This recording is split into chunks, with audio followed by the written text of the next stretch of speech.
నేను నిద్రపోవట్లే నేను. ఎవడవాడు? ఎవరు? నీతో పాటు అరెస్ట్ అయిన వాడు, పక్క సెల్లో సూసైడ్ చేసుకుని చచ్చిపోయాడు. ఎవడవాడు? పిరికాడు. చెప్పరా ఎవడవాడు? జుట్టు అందుతుంది కదా అని పట్టేసుకోకు.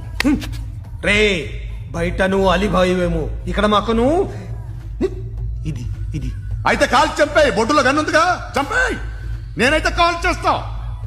మాక్సిమం ఏం చేస్తావు నువ్వు? నన్ను తీసుకెళ్లి కోర్టులో సబ్మిట్ చేస్తావు. అక్కడ నేనేం చెప్తాను తెలుసా? మెగాస్టార్ చిరంజీవి నేను ఫ్రెండ్స్ అని చెప్తా. ఆయనతో దిగిన ఫోటో ఉందిలే. బాంబేలో నేను అమితాబ్ బచ్చన్ కలిసిన పార్టీ వీడియో ఉంది నా దగ్గర, అది చూపిస్తా. మీ రజనీకాంత్ ఋషికేష్ తో సన్యాసులతో తిరుగుతుంటాడే, అది అబద్ధం. ఆయన దుబాయ్ లో నాతో ఉంటాడు అని చెప్తా. మేమందరూ ఫ్రెండ్స్, ఒకే మాఫియా అని చెప్తా. నాకు వాళ్ళకి ఏ సంబంధం లేదు. కానీ ఇది నిజమా కాదా అని మీరు తెలుసుకోవడానికి 10 ఏళ్లు పడుతుంది.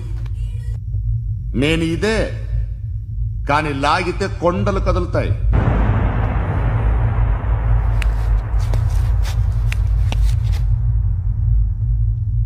నిన్ను పుట్టించిన ఆ దేవుడు కనపడితే సెల్లో వేసేస్తాను రా.